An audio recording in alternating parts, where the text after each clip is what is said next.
नमस्कार दोस्तों। पश्चिम बंगाल की राजनीति में इस वक्त जबरदस्त घमासान मचा हुआ है। जैसे जैसे चुनाव नजदीक आ रहे हैं, नेताओं के बीच बयानबाजी और आरोप प्रत्यारोप का दौर भी लगातार तेज होता जा रहा है। राज्य का सियासी माहौल पूरी तरह गरमाया हुआ है और हर दिन कोई ना कोई बड़ा बयान सामने आ रहा है जो राजनीतिक हलकों में हलचल मचा देता है।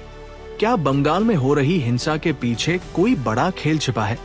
क्या ये सिर्फ राजनीति है या सच में इसके पीछे कोई गहरी साजिश काम कर रही है?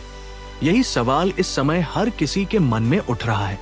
दरअसल बीजेपी नेता दिलीप घोष ने मुख्यमंत्री ममता बनर्जी और उनकी पार्टी टीएमसी पर बड़ा और गंभीर हमला बोला है। दिलीप घोष का कहना है कि राज्य में जो लगातार हिंसा की घटनाएं सामने आ रही हैं, वो सिर्फ सामान्य राजनीतिक टकराव नहीं है, बल्कि इसके पीछे एक बड़ा आर्थिक खेल भी हो सकता है। उनका कहना है कि बिना किसी मजबूत फंडिंग के इस तरह की घटनाओं को अंजाम देना आसान नहीं होता। उन्होंने साफ तौर पर कहा कि इस तरह की हिंसा लोकतंत्र के लिए बेहद खतरनाक है और जो भी लोग इसमें शामिल हैं, उन्हें किसी भी हालत में बख्शा नहीं जाना चाहिए। उन्होंने यह भी जोड़ा कि कानून से ऊपर कोई नहीं है और दोषियों को सख्त से सख्त सजा मिलनी चाहिए। इसी बीच आईपैक के सह संस्थापक की गिरफ्तारी को लेकर भी दिलीप घोष ने अपनी प्रतिक्रिया दी है। उन्होंने कहा कि ये मामला सिर्फ एक व्यक्ति की गिरफ्तारी का नहीं है, बल्कि इसके पीछे पूरी राजनीतिक रणनीति छिपी हो सकती है। उन्होंने इशारा करते हुए कहा कि कहीं ना कहीं राजनीतिक कंसल्टेंसी और जमीनी स्तर पर हो रही घटनाओं के बीच कोई कनेक्शन हो सकता है, जिसकी निष्पक्ष जांच बेहद जरूरी है।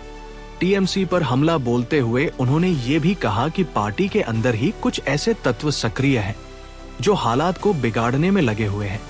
उन्होंने आरोप लगाया कि टीएमसी के कुछ लोग ही राज्य में डर और हिंसा का माहौल बना रहे हैं, जिससे आम जनता पर सीधा असर पड़ रहा है। उनका कहना है कि इससे न सिर्फ विपक्षी दलों को नुकसान होता है, बल्कि खुद टीएमसी की छवि भी खराब होती है और जनता के बीच गलत संदेश जाता है। चुनाव को लेकर अपनी बात रखते हुए दिलीप घोष ने कहा कि लोकतंत्र की सबसे बड़ी ताकत निष्पक्ष और पारदर्शी चुनाव होते हैं। उन्होंने चुनाव आयोग से अपील की कि पूरे चुनाव प्रक्रिया को शांतिपूर्ण और निष्पक्ष बनाया जाए, ताकि आम जनता बिना किसी डर के अपने मताधिकार का इस्तेमाल कर सके। वहीं ममता बनर्जी पर निशाना साधते हुए उन्होंने ये भी आरोप लगाया कि चुनाव प्रक्रिया को प्रभावित करने की कोशिश की जा रही है।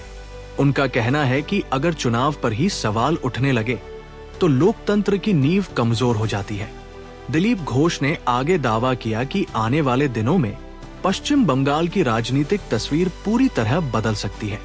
उन्होंने कहा कि अगर 4 मई के बाद राज्य में बीजेपी की सरकार बनती है तो कानून अपना काम करेगा और जो लोग अब तक बचते आए हैं उनके खिलाफ कड़ी कार्रवाई की जाएगी। उन्होंने यह भी कहा कि कई ऐसे नाम सामने आ सकते हैं जो अभी तक पर्दे के पीछे थे।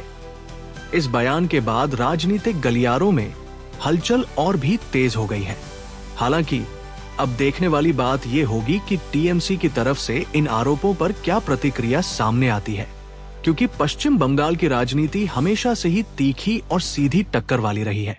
अब सबसे बड़ा सवाल यही है कि क्या ये सभी आरोप सिर्फ चुनावी रणनीति का हिस्सा है या फिर इसके पीछे कोई बड़ी सच्चाई छिपी है जो आने वाले समय में सामने आ सकती है। आप इस पूरे मुद्दे को कैसे देखते हैं? क्या आपको लगता है कि ये सिर्फ राजनीति है या वाकई कुछ बड़ा खेल चल रहा है? अपनी राय हमें कमेंट करके जरूर बताएं। वीडियो पसंद आया हो तो लाइक करें, शेयर करें और चैनल को सब्सक्राइब करना बिल्कुल ना भूलें। धन्यवाद।